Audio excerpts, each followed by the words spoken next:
अस्सलाम वालेकुम नाज़रीन, वाशिंगटन नाइट शो के साथ मैं हूँ आपका मेज़बान आसिम सिद्दीकी।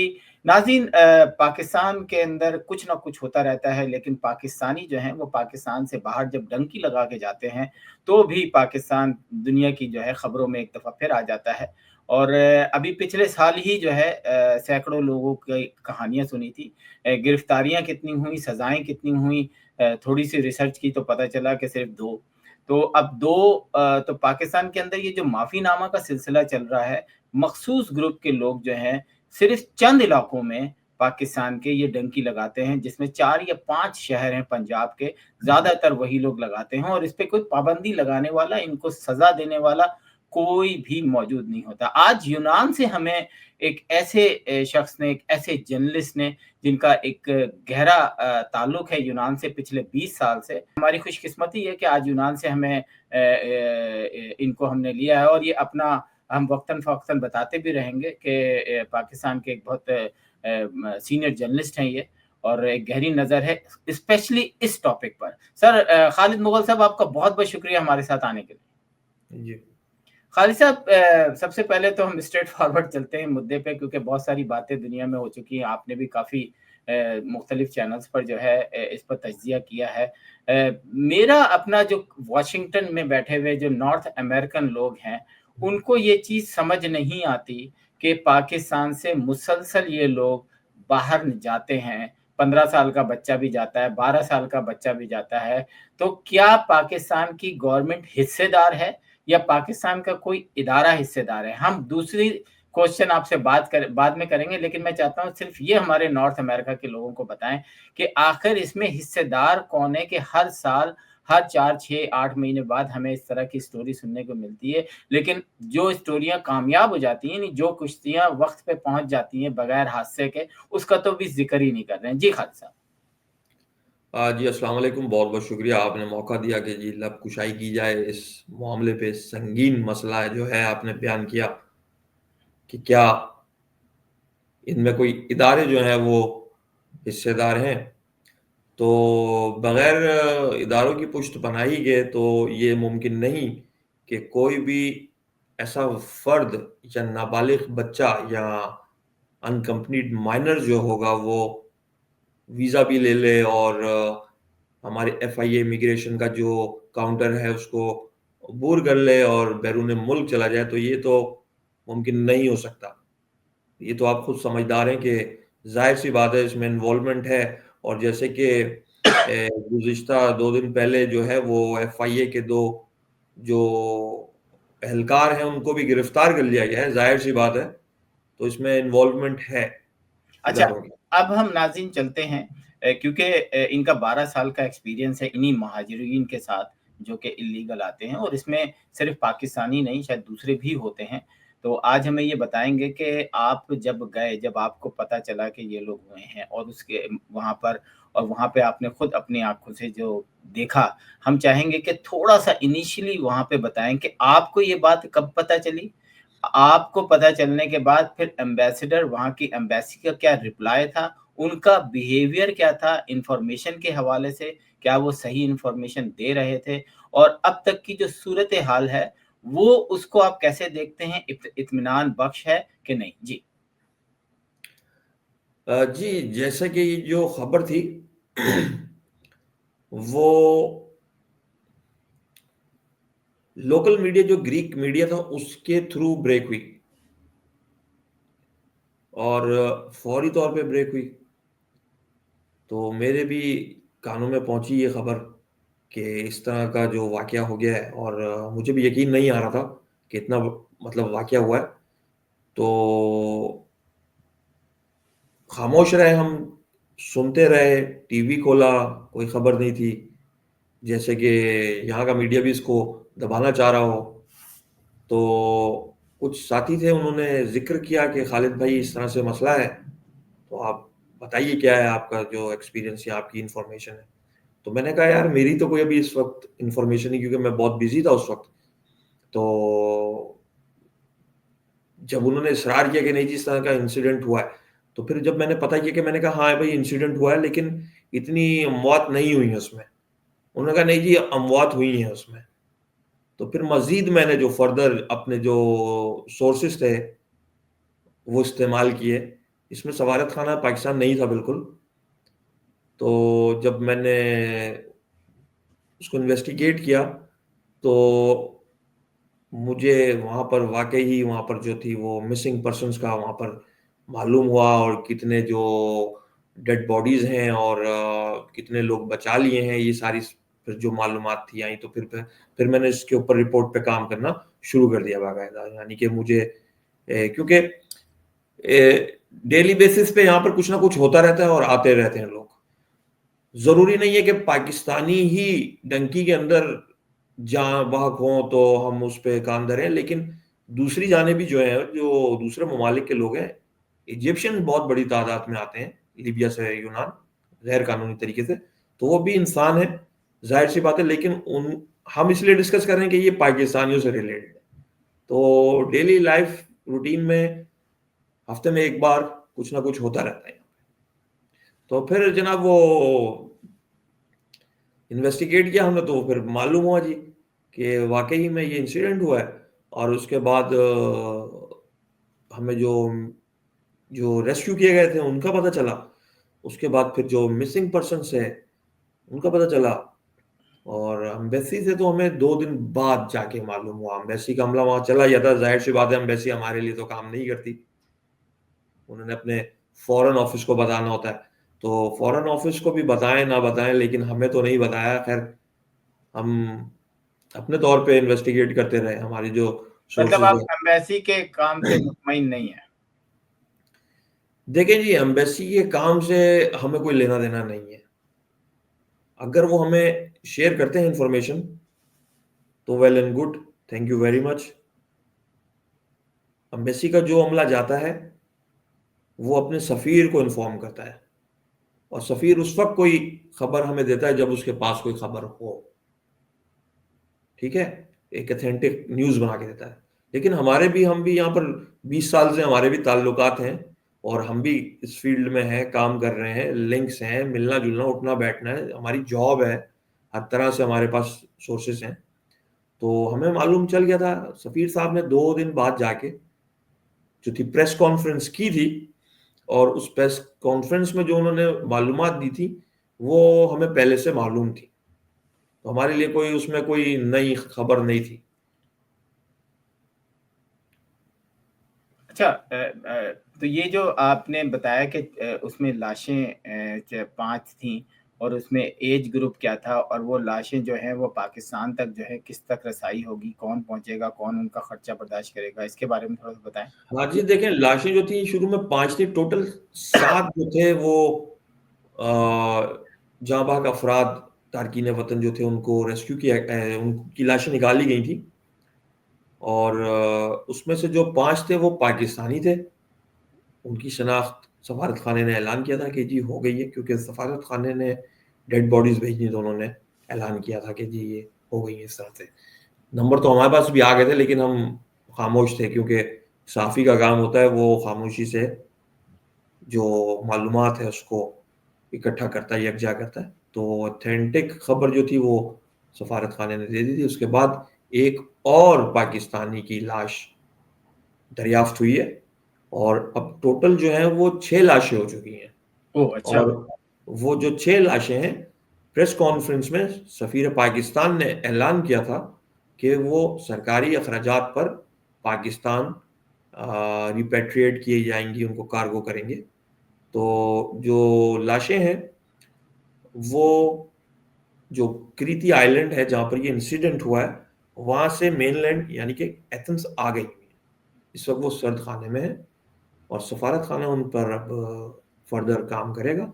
अब क्योंकि क्रिसमस की छुट्टियां भी हैं और ये सारे मामलात हैं, तो उनको एज सून एज पॉसिबल सफारत खाने की ये कोशिश है कि उसको वो रिपेट्रिएट करें। अच्छा, ये बताएँ कि आप मुख्तलिफ़ सहाफ़ी तंज़ीम जो हैं, जो तंज़ीमें जो हैं वहाँ यूनान में मौजूद हैं, उनसे भी वाबस्ता हैं। आप एक्स प्रेसिडेंट भी रहे हैं पाकिस्तानी जर्नलिस्ट क्लब के, और यूरोपियन एसोसिएशन ग्लोबल के सेक्रेटरी जनरल भी रहे हैं, सेक्रेटरी इन्फॉर्मेशन भी रहे हैं। अभी हूँ मैं सेक्रेटरी बल्कि इन्फॉर्मेशन। आप हैं।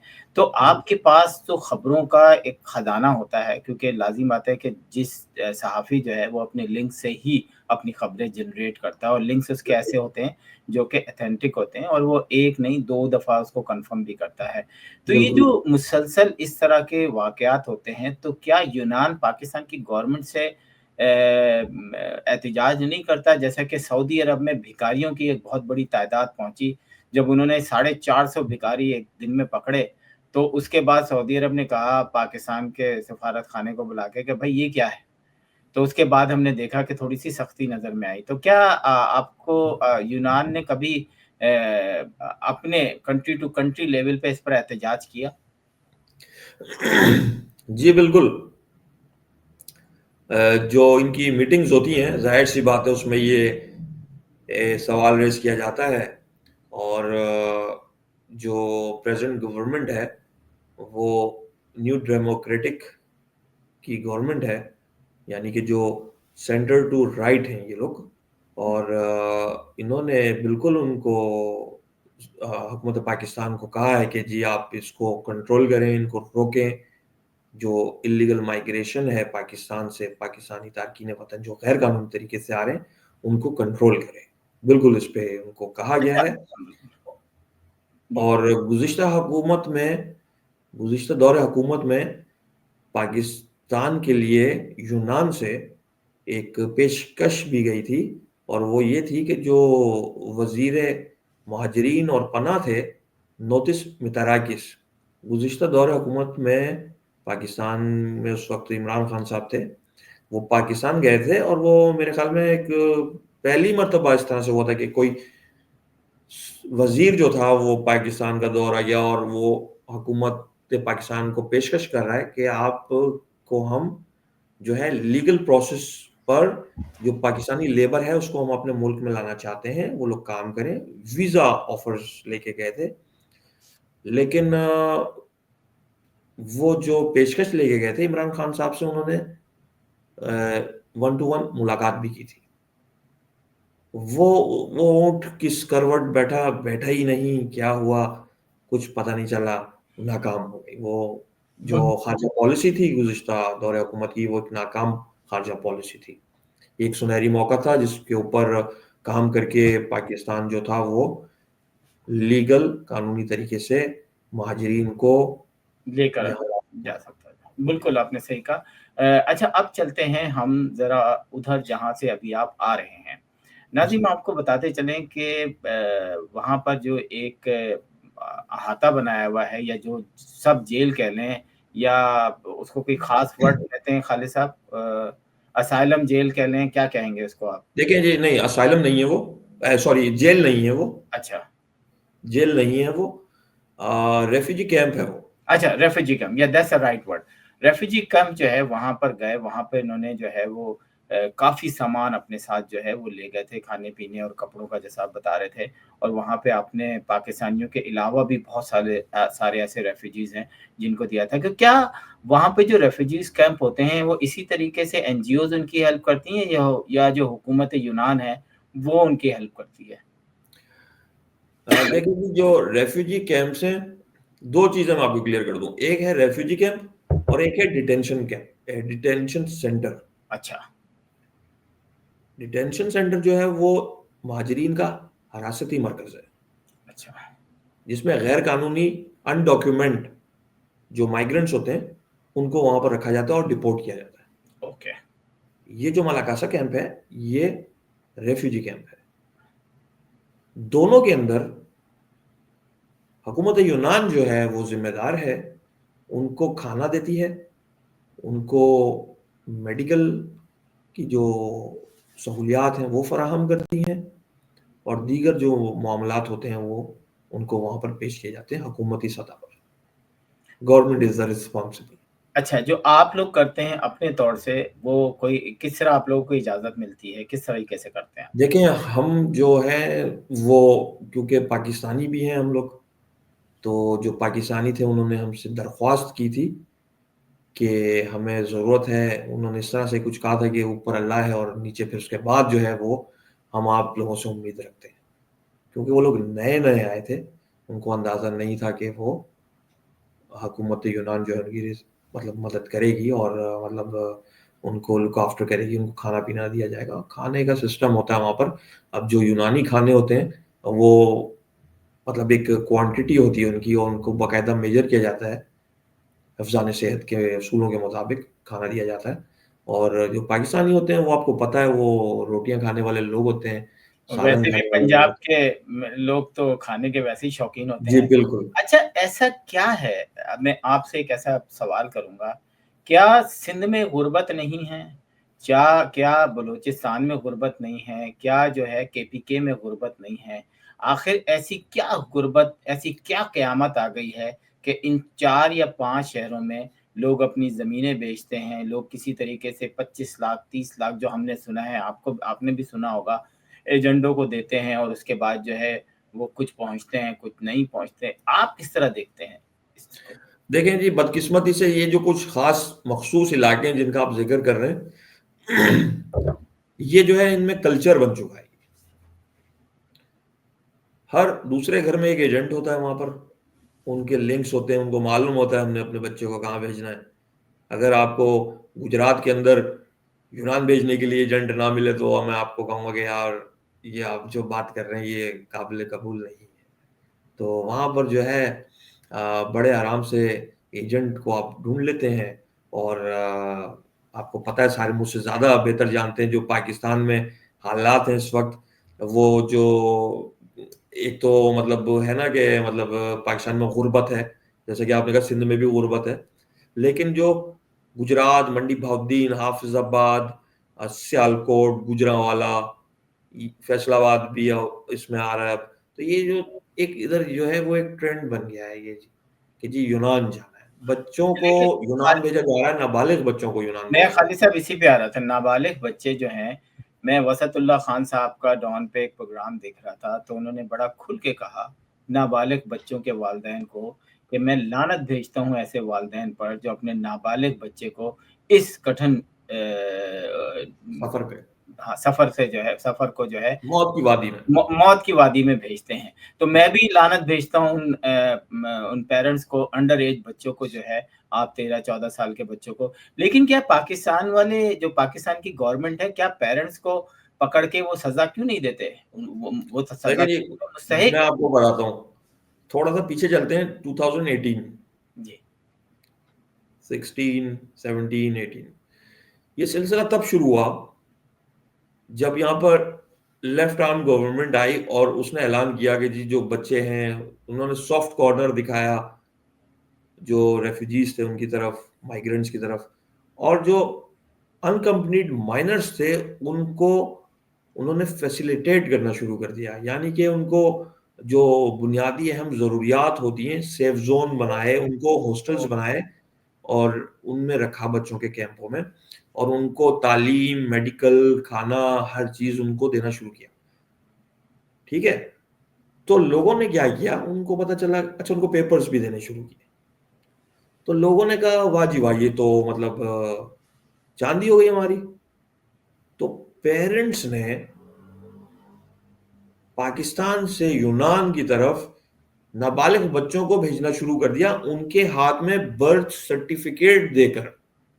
यानी कि वो हाँ, प्री प्लानिंग प्रिपेयर्ड आ रहे थे और उनको वो देकर भेज रहे थे यूनान की तरफ। वो जैसे ही बॉर्डर पे पहुंचते थे, पहले तुर्की की तरफ से आ रहे थे ये, और वो आगे दिखाते थे और उनको वो उसी वक्त लेके जाते थे थोड़ी देर के लिए, और उसके बाद कोई भी एनजीओ आती थी उनको लेती थी और सेफ जोन में ले जाती थी। मैंने 3.5 साल जो है तकरीबन चाइल्ड प्रोटेक्शन में जॉब की, और वहां पर बड़े बड़े वाकयात देखे, बड़े बड़े लोग देखे, बड़े बड़े बच्चे भी देखे जो छोटे बनकर आ रहे थे। तो उस पर जनाब ये एक कारोबार शुरू हो गया। अब जाहिर सी बात है, वो जो बच्चा था वो पढ़ने तो आया नहीं था यहाँ पे, या वो आया था काम करने के लिए। तो ज्यादातर जो थे वो स्कूल से बंक करना शुरू कर दिया, वो बता के जाते थे और वो काम पे चले आते थे, और हम जाके फिर स्कूल में प्रिंसिपल से भी मिलते थे, बात होती थी। तो ये एक सिलसिला चलता रहा।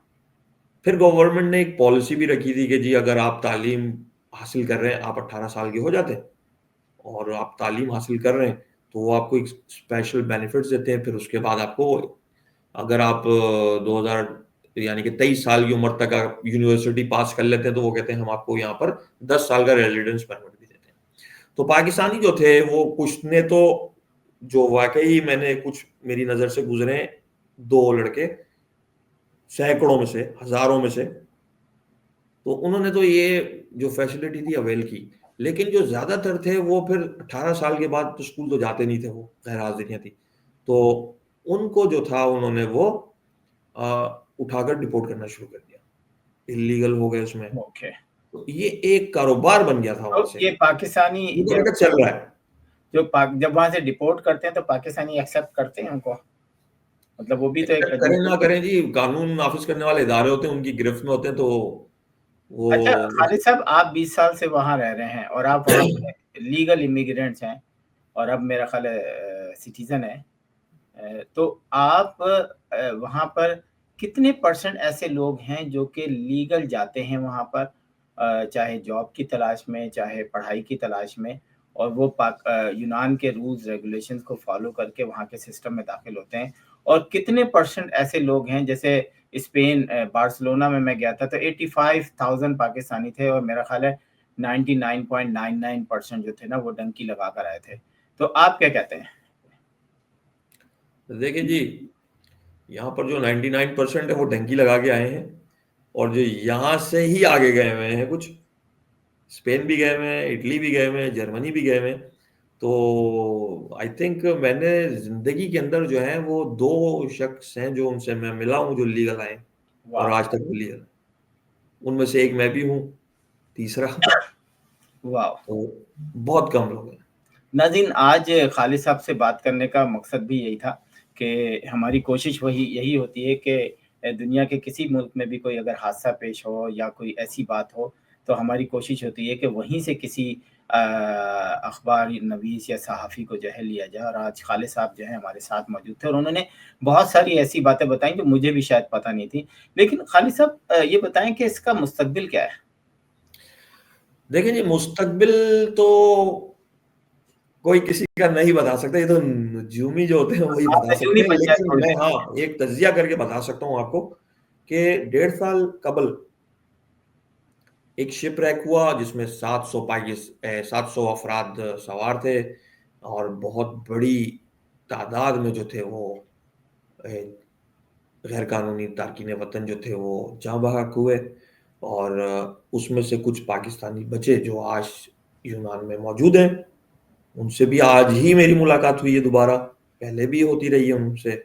और वो भी जो बेचारे हैं वो भी इस इंतज़ार में है कि उनको कुछ मिलेगा। लेकिन जो इकोनॉमिकल रीज़न्स पे जो लोग अपनी असाइलम एंडोर्स कर रहे हैं या जो सबमिट कर रहे हैं, तो उनके लिए बहुत मुश्किल होता है कि वो जो है वो पनाह ले सकें। अच्छा खालिद साहब, ये जो आपने बताया कि इतने लोग जो हैं रुक गए हैं, तो ऐसा तो नहीं है कि इनको बाकायदा बताया जाता है कि देखें आप उस सरज़मीन पे पहुँच जाएँगे, आप ये असाइलम फ़ाइल कर सकते हैं कि अगर हम वापस गए तो हमें मार दिया जाएगा या हमें जेल में डाल दिया जाएगा। तो ये भी एक क्यू होता है कि जी बच गए तो डेफ़िनेटली असाइलम तो मिले ही मिलेगा। तो क्या ऐसा होता है कि ये जी नहीं, देखें जो एजेंट्स होते हैं वो ज़ाहिर-सी बात है वो सुनहरे बाग दिखाते हैं, सॉरी सब्ज़ बाग दिखाते हैं, और सुनहरे ख्वाब दिखाते हैं। और ऐसा नहीं है कि असाइलम हासिल करने के लिए आपके पास जो ग्राउंड्स होती हैं वो मज़बूत होनी चाहिए। फॉर एग्ज़ाम्पल वॉर ज़ोन, जिसको यूनाइटेड नेशन ने वॉर ज़ोन डिक्लेयर किया हुआ हो, वो आके असाइलम ले सकते हैं। इंसानी हकूक़ की पामाली हो रही हो या नस्ली इम्तियाज़ हो रहा हो आपके साथ, ठीक है? यानी कि फॉर एग्ज़ाम्पल आप उर्दू बोलने वाले हैं और आपको ज़ोर-ज़बरदस्ती कहा जा रहा हो कि यहाँ आप पंजाबी बोलें या आप फलाँ ज़बान बोलें या आप उर्दू नहीं बोलेंगे, तो ये भी एक आप असाइलम का रीज़न बनता है। या मज़हबी आपको मज़हबी जो तफ़रीक होती है उसमें विक्टिम किया जा रहा हो। इन तमाम सूरतों में ऐसा कह लें या सियासी पनाह ले लें, सियासी पॉलिटिकल रीजंस होते हैं, आजकल ऐसी तो बातें जिनसे आपकी जो हुकूमत है वो आपको तहफ़्फ़ुज़ देने से नाकाम हो चुकी है, तो उसके बाद आप स्टेप आउट करते हैं और आते हैं और कहते हैं कि जी मुझे पनाह चाहिए। तब आपकी कोई पनाह की सिचुएशन बनती। इसलिए नहीं कि मेरे पास नौकरी नहीं थी या मेरे पास खाने को पैसे नहीं है या मैं काम नहीं मिल रहा है मुझे या इकोनॉमिकल रीज़न, पे तो नहीं ये मिलता। नॉट अच्छा इनफ। अच्छा नाज़रीन, हम आपको कुछ इंटरव्यू सुनाते हैं, जिसमें वहाँ बताया जा रहा है। अब मुझे वो इंटरव्यू देखने के बाद फिर हम इनसे कुछ सवालात करेंगे, वो इंटरव्यू देखें। ਕੋਈ ਬੰਦਾ ਡੈਂਕੀ ਨਾਲ ਆਏ, ਅਸੀਂ ਬੜੇ ਮੁਸ਼ਕਲ ਹਾਲਾਤ 'ਚ ਆਏ ਆ। ਸਾਡੀ 56 ਘੰਟਿਆਂ 'ਚ ਗੇਮ ਆਪਣੀ ਤੇ ਆਉਂਦਿਆਂ ਪਾਸਾ ਮਾਰ ਗਈ ਜੀ ਨਾਂ ਦੇ ਪਾਣੀ 'ਚ। ਕੋਈ ਭਰਾ ਐਨੂੰ ਨਾ ਆਏ। ਬਸ ਇਹ ਇੱਕ ਬੰਦਾ ਠੀਕ ਹੈ ਯਾਰ, ਆਨੇ ਇੱਕ ਬੰਦਾ ਬੋਲ ਵਾਲੇਕਮ। ਅਸੀਂ ਭਰਾਓ ਠੀਕ ਠਾਕ ਸਾਰੇ ਭਰਾਓ। ਅਸੀਂ ਆਏ ਹਾਂ ਲੀਬੀਆ ਤੋਂ, ਯੂਨਾਨ, ਠੀਕ ਹੈ। ਤੇ ਇੱਧਰ ਪਾਣੀ ਦੇ ਬਹੁਤ ਹਾਲਾਤ ਖਰਾਬ ਨੇ ਤੇ ਸਾਰੇ ਭਰਾਵਾਂ ਨੂੰ ਗੁਜ਼ਾਰਿਸ਼ ਹੈ ਕਿ ਇੱਧਰ ਨਾ ਆਉਣ, ਠੀਕ ਹੈ। ਅਸੀਂ 56 ਘੰਟਿਆਂ ਦੇ ਰਿਸੀਵ ਹੋਏ ਹਾਂ ਤੇ ਰਿਸੀਵਿੰਗ ਟਾਈਮ ਦੇ ਵਿੱਚ ਆਣ ਕੇ ਸ਼ਿਪ ਉਲਟ ਗਈ, ਜਿਹਦੇ ਵਿੱਚ 50 ਬੰਦੇ ਜਿਹੜੇ ਨੇ ਵਫਾਤ ਪਾ ਗਏ, ਠੀਕ ਹੈ। ਉਹਨਾਂ ਦਾ ਕੋਈ ਪਤਾ ਨਹੀਂ ਤੇ ਮਿਹਰਬਾਨੀ ਹੈ ਇੱਧਰ ਬੰਦਾ ਕੋਈ ਨਾ ਆਏ। ਅਸਲਾਮੁਅਲੈਕਮ। ਅਸੀਂ ਇਸ ਟਾਈਮ ਇੱਥੇ ਮੁਕੀਮ ਆ ਯੂਨਾਨ ਕੈਂਪ ਦੇ ਵਿੱਚ। ਅਸੀਂ ਬਹੁਤ ਮੁਸ਼ਕਲ ਹਾਲਾਤ ਕੱਟ ਕੇ ਇੱਥੇ ਆਏ ਹਾਂ। ਪਾਕਿਸਤਾਨ ਵੀ ਮੁਸ਼ਕਲ ਹਾਲਾਤ ਸਨ, ਉੱਥੋਂ ਦਾ ਅਸੀਂ ਲੀਬੀਆ ਆ ਗਏ ਹਾਂ। ਲੀਬੀਆ ਆ ਕੇ ਵੀ ਅਸੀਂ 1.5-2 ਮਹੀਨਾ ਆਪਣੇ ਕੋਲ ਜ਼ਲੀਲ ਹੁੰਦੇ ਰਹੇ ਹਾਂ ਤੇ ਢੇਰ ਸਾਰੇ ਦਲੀਲ ਹੋਇਆ। ਨਾ ਕੋਈ ਰੋਟੀ, ਨਾ ਕੋਈ ਪਾਣੀ, ਨਾ ਕੋਈ ਕੱਪੜਾ ਤੇ ਨਾ ਕੋਈ ਫੋਨ, ਨਾ ਕੋਈ ਗੱਲਬਾਤ। ਉੱਥੋਂ ਦੱਸੇ ਆ ਸ਼ਿਪ 'ਚ ਬੈਠੇ ਆ, ਨਾ ਸ਼ਿਪ ਠੀਕ ਸੀ, ਨਾ ਉਹਦੇ ਇੰਜਨ ਠੀਕ ਸਨ, ਨਾ ਉਹਨਾਂ ਕੋਲ ਵਾਕੀ ਟਾਕੀ ਠੀਕ ਸੀ, ਨਾ ਉਹਨਾਂ ਕੋਲ GPS ਸੀ, ਨਾ ਡਰਾਈਵਰ ਠੀਕ ਸੀ। ਅਸੀਂ ਉੱਥੇ ਦਲੀਲ ਅੱਲਾ ਤਵੱਕਲ ਹੁੰਦੇ ਦਲੀਲ ਹੁੰਦੇ ਇੱਥੋਂ ਤੱਕ ਪਹੁੰਚੇ ਆ। ਤੁਸੀਂ ਬੋਲ ਲਓ ਫਿਰ। ਇੱਥੋਂ ਤੱਕ ਪਹੁੰਚੇ ਆ। ਪਹੁੰਚ ਕੇ ਰਾਹ ਵਿੱਚ ਵੀ ਸਾਨੂੰ ਅਸੀਂ ਇਹਨਾਂ ਨੂੰ ਕਾਲ ਕੀਤੀ ਹੈ, ਇਹਨਾਂ ਨੇ ਸਾਡੇ ਨਾਲ ਹੈਲਪ ਕੀਤੀ ਹੈ। ਸਾਡਾ ਬਾਕੀ ਟਾਕੀ ਹੈ ਕੋਈ ਨਹੀਂ ਸੀ। ਉਹਦੇ ਤੋਂ ਬਾਅਦ ਕਾਰਗੋ ਸ਼ਿਪ ਸੀ, ਇਹਨਾਂ ਨੇ ਆਖਿਆ ਵੀ ਉਹਨਾਂ ਨਾਲ ਤੁਹਾਡੀ ਰਿਸੀਵਿੰਗ ਕਰ ਲਓ। ਉਹਨਾਂ ਸਾਡੀ ਰਿਸੀਵ ਕਰਨ ਲੱਗੀ, ਕਸ਼ਤੀ ਸਾਡਾ ਪਾਸਾ ਮਾਰ ਗਈ। ਉਹਦੇ ਤੋਂ ਬਾਅਦ ਅਸੀਂ ਕਸ਼ਤੀ ਤੋਂ ਕਾਰਗੋ ਵਾਲਿਆਂ ਵੀ ਸਾਡੀ ਵਾਹਵਾ ਸੇਵਾ ਕੀਤੀ। ਉਹਦੇ ਤੋਂ ਬਾਅਦ ਅਸੀਂ ਇੱਥੇ ਆ ਗਏ ਹਾਂ। ਕੱਪੜੇ, ਮੋਬਾਈਲ ਸਭ ਕੁਝ ਸਾਡਾ ਰੁੜ ਗਿਆ। ਸਾਡੇ ਕੋਲ ਕੁਝ ਵੀ ਨਹੀਂ। ਇਹ ਵੀ ਇੱਥੇ ਭਰਾ ਨੇ, ਇਹਨਾਂ ਸਾਡੀ ਸੇਵਾ ਕੀਤੀ, ਇਹਨਾਂ ਸਾਨੂੰ ਦੇ ਛੜਿਆ। ਨਾ ਸਾਡੇ ਕੋਲ ਕੋਈ ਜੁੱਤੀ ਕੱਪੜਾ, ਸਾਡੀ ਹੈਲਪ ਕੀਤੀ ਜਾਏ। ਬਾਕੀ ਸਾਨੂੰ ਮੋਬਾਈਲ ਜਾਂ ਜੋ ਵੀ ਸਹੂਲਤ ਹੈ ਜੋ ਤੁਹਾਡੇ ਕੋਲ ਹੋ ਸਕਦਾ ਉਹ ਸਾਡੀ ਮਦਦ ਕੀਤੀ ਜਾਏ। ਅਸੀਂ ਇਸ ਟਾਈਮ ਮਦਦਗਾਰ ਹਾਂ। ਜੇ ਕੋਈ ਕਰ ਸਕਦੇ ਹੋ ਤੇ ਮਿਹਰਬਾਨੀ। ਕਿਹੜਾ ਇਲਾਕਾ ਪਾਕਿਸਤਾਨ? ਗੁਜਰਾਤ। ਲੀਬੀਆ ਕਿੰਨੀ ਦੇਰ ਰਹੇ? ਲੀਬੀਆ 1.5-2 ਮਹੀਨੇ ਰਹੇ ਹਾਂ। ਸ਼ਿਪ ਜਦੋਂ ਟੁਰਿਆ ਕਿਹੜੀ ਤਰੀਕ ਨੂੰ ਟੁਰਿਆ, ਕਿਹੜੀ ਤਰੀਕ ਨੂੰ ਡੁੱਬਿਆ? ਵੀ ਸ਼ਿਪ ਸਾਡਾ 10 ਤਰੀਕ ਰਾਤ ਨੂੰ ਅਸੀਂ ਨਿਕਲੇ ਹਾਂ। 10 ਤਰੀਕ ਰਾਤ ਨੂੰ ਅਸੀਂ ਨਿਕਲੇ ਹਾਂ ਤੇ 11-12 ਦੇ ਵਿੱਚ ਉੱਥੋਂ ਸਾਡਾ ਰਵਾਨੀ ਹੋ ਗਿਆ। ਕਿਉਂਕਿ 1-2 ਦਿਨ ਸਾਨੂੰ ਗਾਰ 'ਚ ਕਦੀ ਇੱਧਰ ਸੱਟੇ ਨੇ, ਕਦੀ ਇੱਧਰ ਜ਼ਲੀਲ। ਸਮੁੰਦਰਾਂ 'ਚ ਕਿੰਨੀ ਦੇਰ ਰਹੇ? ਉਹਦੇ ਤੋਂ ਬਾਅਦ ਅਸੀਂ ਸ਼ਿਪ 'ਚ ਬੈਠੇ ਹਾਂ। ਸ਼ਿਪ 'ਚ ਬਹਿ ਕੇ 11 ਵਜੇ ਸਾਡੀ 11 ਤਰੀਕ ਨੂੰ ਸ਼ਿਪ ਨਿਕਲੀ ਹੈ। ਉਹਦੇ ਤੋਂ ਬਾਅਦ 13 ਤਰੀਕ ਰਾਤ ਨੂੰ ਅਸੀਂ ਜੁਮੇ ਦੀ ਰਾਤ ਤੇ ਹਫਤੇ ਦੀ ਮਾਰਨਿੰਗ ਨੂੰ ਜਾ ਰਿਸੀਵ ਹੋਏ ਹਾਂ 12 ਵਜੇ। ਉੱਥੇ ਜਾ ਰਿਸੀਵ ਹੋਇਆ। ਅਸੀਂ 3 ਦਿਨ ਉੱਥੇ ਸਮੁੰਦਰ ਦੇ ਹਾਲਾਤ ਵੀ ਠੀਕ ਨਹੀਂ ਸਨ। ਇਹਨਾਂ ਨਾ ਸਮੁੰਦਰ ਦਾ ਵੈਦਰ ਵੇਖਿਆ ਸੀ ਕਿ ਕਿਵੇਂ ਇਹਨਾਂ ਨੂੰ ਕੱਢਣਾ ਜਾਂ ਕੀ ਹਿਸਾਬ ਕਿਤਾਬ ਹੈ। ਉਹ ਅਸੀਂ ਉੱਥੇ ਖੱਜਲ ਖਰਾਬੀ ਹੁੰਦੇ ਇੱਥੇ ਤੱਕ ਪਹੁੰਚੇ ਹਾਂ ਤੇ ਸਾਨੂੰ ਅੱਲਾ ਲੈ ਆਇਆ। ਤੇ ਬਾਕੀ ਪਹਿਲਾਂ ਅੱਲਾ ਤੇ ਬਾਕੀ ਜਿਹੜੇ ਕੋਈ ਸਾਡੇ ਭਰਾ ਸਾਡੇ ਕੋਈ ਕਰ ਸਕਦੇ ਨੇ ਤੇ ਮਿਹਰਬਾਨੀ। ਅੱਲਾ ਤੁਹਾਡੀ। ਭਾਈ ਤੁਹਾਡਾ ਕਿਹੜਾ ਇਲਾਕਾ ਪਾਕਿਸਤਾਨ? ਸਿਆਲਕੋਟ। ਸਿਆਲਕੋਟ। ਕੀ ਨਾਮ ਹੈ ਤੁਹਾਡਾ? ਹਮਾਦ। ਵੀਰ ਜੀ ਤੁਹਾਡਾ ਕੀ ਮੇਰਾ ਕਸੂਰ ਨਾਂ ਕੀ ਹੈ? ਆਮਦ। ਤੁਹਾਡਾ? ਜ਼ਿਲ੍ਹਾ ਸਿਆਲਕੋਟ, ਤਹਿਸੀਲ ਪਸਤੂਰ। ਵੀਰ ਜੀ ਤੁਹਾਡਾ? ਜ਼ਿਲ੍ਹਾ ਗੁਜਰਾਤ, ਰਾਜਾ ਸਾਜਨ ਨਾਂ ਜੀ। ਤੁਹਾਡਾ ਭਾਈ ਜੀ? ਜੀ ਆਪਣਾ ਸਿਆਲਕੋਟ। ਸਿਆਲਕੋਟ ਭਾਈ। ਸਾਨੂੰ ਉਹਨਾਂ ਕੋਈ 1.5 ਮਹੀਨਾ ਲੀਬੀਆ ਦੇ ਵਿੱਚ ਰੱਖਿਆ ਭਾਈ ਜਾਨ। 1.5 ਮਹੀਨੇ ਤੋਂ ਬਾਅਦ ਚੋਂ ਉਹਨਾਂ ਇੱਕ ਦਿਨ ਸਾਨੂੰ ਕੱਢਿਆ ਉੱਥੋਂ ਜਿੱਥੇ ਉਹਨਾਂ ਰੱਖਿਆ ਦਾ ਸੀ। ਉਹ ਘਰ ਜਿਹੜਾ ਬਣਿਆ ਸੀ ਉਹਦੇ ਵਿੱਚ ਉਹਨਾਂ ਕੱਢਿਆ ਤੇ ਉਹਨਾਂ ਸਾਨੂੰ ਲੈ ਗਏ ਨੇ ਸ਼ਿਪ ਦੇ ਲਾਗੇ। ਉੱਥੇ ਲੈ ਗਏ ਨੇ ਭਾਈ ਜਾਨ। ਉੱਥੇ ਵਾਵਾ ਬੰਦੇ ਸਨ, ਲੀਬੀ ਸਨ, ਪਤਾ ਨਹੀਂ ਕੌਣ ਸਨ, ਜੋ ਵੀ ਸਨ। ਉਹਨਾਂ ਭਾਈ जान कश्ती साढ़े को ना कश्ती बाहर सी समंदर। जी खालिद साहब, आपने देखा कि बहुत सारे लोग जो हैं मुख्तलिफ शिकायत भी कर रहे थे कि हमें ये नहीं मिलता, हमें वो नहीं मिल रहा, और उसमें कुछ बड़े लोग भी थे। तो मैं आपसे ये जानना चाहता हूँ कि वो अपना हक समझ रहे हैं आप कि जी हमें यहाँ ये सब चीज़ें मिलनी चाहिए, या उनको अपनी गलती का अंदाज़ा है कि हमें ये डंकी नहीं लगानी चाहिए थी, और वो आइंदा लोगों को मैसेज दें कि प्लीज़ आप में से कोई कोशिश ना करे? क्या ऐसा है? देखें जी, जब आप यूरोप की बात करते हैं, बेशक यूरोप में जो है आपको हकूक़ का अलमबरदार है, मसावी हकूक़ मिलते हैं, लेकिन हमारे जो लोग होते हैं वो ये समझते हैं कि हम यूरोप आ जाएंगे तो हर चीज़ हमें जैसे फिल्मों में देखते हैं हर चीज हमें, यानी कि पैसे जो होंगे, यूरो जो होंगे, वो दरख्तों पे लगे हुए होंगे हमें तोड़ने, और हर बंदा हमसे पूछेगा ओ यस ये वो। ऐसा कुछ नहीं है, ये सिर्फ एक दिखावा है टेलीविजन के ऊपर, और जो एजेंट सब्ज बाग होते हैं वो है, इस हद तक है। यहाँ पर आने के बाद बहुत स्ट्रगल करनी पड़ती है। सबसे पहले तो आपको बैरियर जो है वो लैंग्वेज का मिलता है। जो लैंग्वेज बैरियर है, ना आप उनकी बात समझ सकते हैं, ना आपकी बात वो समझ सकते हैं। ठीक है जी। और यहाँ पर आके सबसे पहले आप फेल हो जाते हैं। उसके बाद आप जब, आपके पास ठीक है, देखें जी, आपने पैसा है, सब कुछ है, लेकिन आपने लाहौर नहीं देखा, कराची नहीं देखा, और आप आ गए एकदम से यूरोप में, और आप कहते हैं कि ये मैं किधर आ गया हूँ। ठीक है। और उस वक्त आपके पाँव में जूती भी ना हो, और गांव में आप चौधरी होते हैं, आपके बड़े ठाट होते हैं। ये जो लोग आ रहे हैं, ये गरीब बिल्कुल नहीं है, ये अमीर लोग हैं। ये जमीनें जायदाद, वो क्या कहते हैं, माल डंगर बेच के यहाँ पर आते हैं। ठीक है। इनके पास प्रॉपर्टी होती है। जो गरीब होता है, आ, आसिम साहब, गरीब आदमी जो होता है ना, उसके पास तो बस में बैठने के टिकट के पैसे भी नहीं होते। तो ये तो लाखों रुपया, यानी कि 30-30 लाख देकर यहाँ पर आ रहे हैं। तो इनको जब वो कहता है कि मैंने 30 लाख स्पेंड किया, मुझे तो कुछ भी नहीं मिल रहा, यही काम है आ गया, तो फिर वो यही कहते हैं भाई इधर नहीं आना, वो जो सब एजेंट ने बोला था सब ड्रामेबाजी थी, वो सब बाग थे, और ऐसा कुछ नहीं है यूरोप में। यहाँ पर आप आते हैं, मेहनत करते हैं, आप डेली वेजेस पे काम करते हैं, आपने कमाना है तो खाना है, आप सरवाइव नहीं कर सकते। लेकिन अगर आप एक गरीब मुल्क है, यूनान कोई इतना अमीर मुल्क नहीं है, उसके अंदर अगर आप आ जाएंगे, और स्पेशली ना आप वॉर जोन से आए, ना आप कोई वल्नरेबल हैं, ना लेकिन आपके पास, वहां से प्लान करके आते हैं कि यूनान के बाद हमारा अगला रास्ता कौन सा होगा, अगला मुल्क कौन सा होगा, ये भी तो जी प्लानिंग होती बिल्कुल, बिल्कुल उस तरफ आ रहा हूँ। ये आप सब कुछ प्लान, देखें, सब कुछ प्लान करके आते हैं, और गवर्नमेंट जब उनको समझ चुकी है कि ये इकोनॉमिकल क्राइसिस के हैं, और इनकी हुकूमत भी इनको नहीं रोक रही है, ये तो हम पर बर्डन है, जो हमारे सिटीजन, यानी कि हम जो टैक्सेस दे रहे हैं वो इनके ऊपर लग रहे हैं, तो जाहिर सी बात है वो कहते हैं भाई ठीक है, इनको रखो जिस हाल में रहते हैं, यहाँ वापस जाएंगे। ठीक है। असाइलम ये अप्लाई कर देते हैं। अभी जो लोग हैं, मैं आपको एक और बात बता देता हूँ, अभी जो लोग बचे 46-47 लोग जो बचे हैं, उनको मालाकासा रेफ्यूजी कैंप में रखा गया है। ठीक है। वो डिटेंशन नहीं है, वो अभी वो रजिस्ट्रेशन का पीरियड जो है उनका असाइलम की, उसमें से गुजर रहे हैं।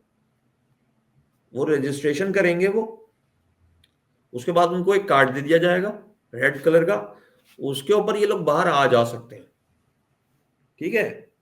वो बाहर आ जा सकते हैं, उसके ऊपर उनका मेडिकल नंबर भी होगा, उनका टैक्स नंबर भी होगा, और वो काम भी कर सकते हैं। अच्छा, फिंगरप्रिंट्स भी होगा ग्रीस में। डब्लिन लॉ जो है वो यही है कि जिस यूरोपीय मुल्क में आप फर्स्ट एंटर होते हैं, आपके फिंगरप्रिंट्स हो जाते हैं, आपने वहीं रहना है, और आप वहीं असाइलम अप्लाई कर सकते हैं, ये कानून है। अब इनके जहन में ये होता है कि जी मैं इटली चला जाऊंगा, मेरे वो मामे का पुत्र है जी, वो मैं उधर जर्मनी चला जाऊंगा, तो ऐसा कुछ नहीं है। ये अगर जाएंगे भी तो इनको वापस भेज दिया जाएगा। जो बच्चों का, जो मैंने आपको बताया था 2016, 17, 18 में जो ये चला था सारा, ये बच्चों का जो एक था वो जो सिंगल अनकम्प्लीट माइनर होता है, उसको कानून के तहत उसके जो सरपरस्त होते हैं, अगर वो किसी यूरोपियन मुल्क में होते हैं और वो उस बच्चे का खर्चा या उसको अफोर्ड कर सकते हैं, तो वो उसको फैमिली रीयूनिफिकेशन के प्रोग्राम के तहत उधर भेज देते थे। अब वो भी खत्म हो गया तकरीबन, खासतौर पर पाकिस्तानी बच्चों के लिए। जो रेफ्यूजीज, जो सही मायनों में जो रेफ्यूजीज हैं, उनके साथ ये हो रहा है, यानी कि माँ आगे चली गई, ये बच्चे पीछे रह गए हैं बाप के साथ, तो उनका एक रीयूनिफिकेशन प्रोग्राम होता है, उसके तहत बच्चों को वहां पर भी भेजा जाता है। ये कानून है। लेकिन देखें, हम हैं इकोनॉमिकल क्राइसिस के लोग, बिल्कुल ठीक है जी। और जो रेफ्यूजीज हैं, जो सही मायनों में पनाह गुज़ीन हैं, वो आपको पता है, वो फलस्तीनी आ रहे हैं जी, यहाँ पर लेबनीज आ रहे हैं जी, सीरियन थे, अब तो बल्कि सीरियंस जो थे यूरोप ने उनकी जो असाइलम्स थी उनके ऊपर काम करना बंद कर दिया है, उसको फ्रीज कर दिया है।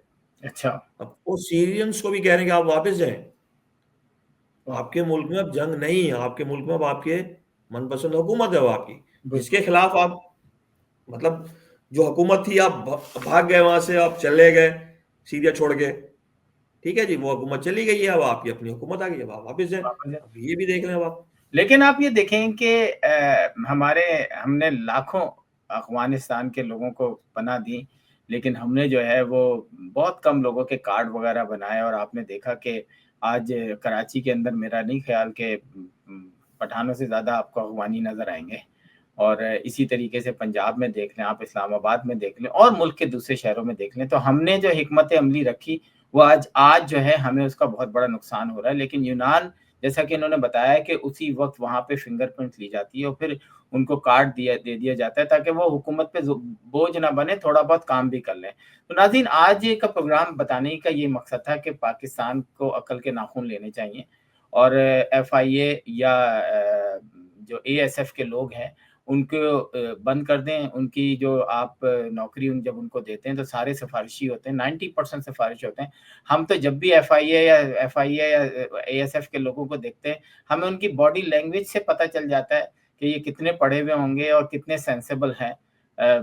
तो मेरा ख्याल है कि इनको आज की दुनिया को देखते हुए एक आईक्यू टेस्ट भी रखना पड़ेगा, जिसके बाद वो है जो एफआईए के लोग हैं उनको ट्रेन करना पड़ेगा। लेकिन ये जो रिश्वत का बाजार हर महकमे में है पाकिस्तान के अंदर, और हम एक मुसलमान कंट्री भी हैं, तो एक बड़ा अलमिया है। अल्लाह ताला जो है हमारे हुक्मरानों को अकल दे, जो कि अभी तक आमीन। नहीं है। अच्छा, खालिद साहब, मैं चाहूँगा कि आखिर में जो कुछ आपने बता दिया, अगर कुछ रह गया हो तो कोई लास्ट कमेंट्स। बस यही कहूंगा जी, कम कहे को ज्यादा समझे, और जो हमारे जो आइडेंटिफिकेशन है वो पाकिस्तानी है, हम पाकिस्तानी हैं। हम दियारे गैर में आकर अपने मुल्क का नाम रोशन करें, ना कि डंकियां लगाकर अपने मुल्क को बदनाम करें। इससे हमारा मुल्क जो है वो बदनाम हो रहा है। और ऐसा नहीं है कि किसी पाकिस्तानी को असाइलम नहीं मिली, मिली है, बिल्कुल मिली है, लेकिन वो आटे में नमक के बराबर, बल्कि बहुत ही कम। तो एक जो ट्रेंड चल पड़ा है मखसूस शहरों से, और उनके सहूलतकार जो हैं वो सरकारी इदारे बन चुके हैं, और उनको मौत की आगोश में धकेला जा रहा है। और ये जो माँ बाप हैं जो अपने बच्चों को भेज रहे हैं और जो अपने बच्चों को कहते हैं कि जाएं, ये एक बड़ा खूनी रास्ता है ये। इससे पहले जो था, तुर्की से यूनान आते थे लोग, वो रास्ता बंद कर दिया गया। और अब लीबिया से जो है वो यूनान आ रहे हैं लोग। ये बहुत खतरनाक रास्ता है, बहुत गहरा समंदर है, मौसम खराब होता है। और आप तसव्वुर करें, हमने जो सर्वाइवर्स हैं जो पाकिस्तानी बचे हैं उनसे बात की, तो हमें ये भी पता चला है कि लीबिया में इस वक्त हजारों की तादाद में पाकिस्तानी हैं ओह जो वाह! यहाँ आना चाहते हैं जी। हमारी गवर्नमेंट होश के नाखुन ले, उन्हें लीबियन हुकूमत से बात करना चाहिए और उनको वापस लाना चाहिए। Very good. ये ताकि नाज़रीन, देखें, ये लोग जब इटली जा रहे थे तो अब इटली ने भी जो है वो रास्ते बंद कर दिए वो, और इटली ने जो है वो उनको कहा कि जी इनको अरेस्ट करें, और सीधा अरेस्ट करके डिटेंशन सेंटर में फेंके ले जाके, और वो डिटेंशन सेंटर अल्बानिया में है। वो सारे अल्बानिया भेज रहे हैं वहां पर, उन्होंने बहुत बड़े हिरासती मराकज बना दिए वहां पर, और वो उनको सारे वहां पर ट्रांसफर कर रहे हैं। और ये लीबिया जो अल्बानिया है, जो वो तो यूरोपियन यूनियन का कोई मेंबर स्टेट भी नहीं है। जहाँ पे रूल्स और रेगुलेशन वो फॉलो करें। तो बिल्कुल, नाज़रीन, लेकिन वो कर बहुत रहे बड़ी, हैं। हाँ, बहुत बड़ी बात की खालिद साहब ने कि पाकिस्तान की गवर्नमेंट को चाहिए कि वो लीबिया से बात करें, और हज़ारों उन पाकिस्तानियों को जो कि डंकी लगाने के लिए लीबिया से यूनान के लिए तैयार बैठे हैं, उनको वापस अपने मुल्क में लेकर आए। नाज़रीन, और इस जी, खालिद साहब कुछ कहना चाह रहे हैं? और यही नहीं, एक तीसरा रूट भी शुरू हो चुका है। मोरितानिया का जो रूट है वहां पर भी हजारों की तादाद में पाकिस्तानी पहुंच चुके हैं सेनेगल के साथ। वाह! अच्छा नाज़रीन, ये वो पाकिस्तानी हैं, खालिद साहब मुझे ज़रा आप, क्योंकि आप मिल चुके हैं उन लोगों से, कि ये कोई ज़्यादा पढ़े लिखे नहीं होते हैं, ये कोई डॉक्टर, इंजीनियर या लॉयर इस तरह की पोस्ट पे नहीं होते। मैं सही कह रहा हूँ खालिद साहब? बिल्कुल आप सही कह रहे हैं कि जो 90% 95% जो लोग होते हैं, वो उनसे अगर पूछा जाए आपकी तालीम क्या है, तो कुछ तो कहते हैं मैं स्कूल नहीं गया, कुछ कहते हैं जी 2-3 साल, और कुछ कहते हैं कि जी वो 8वीं के बाद मैंने स्कूल छोड़ दिया था।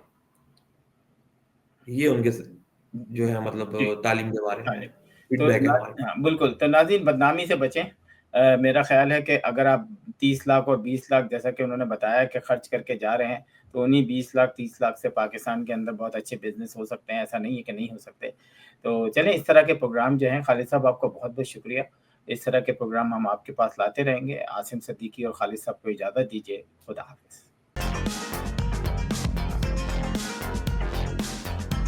Washington Night Show with Asim Siddiqui.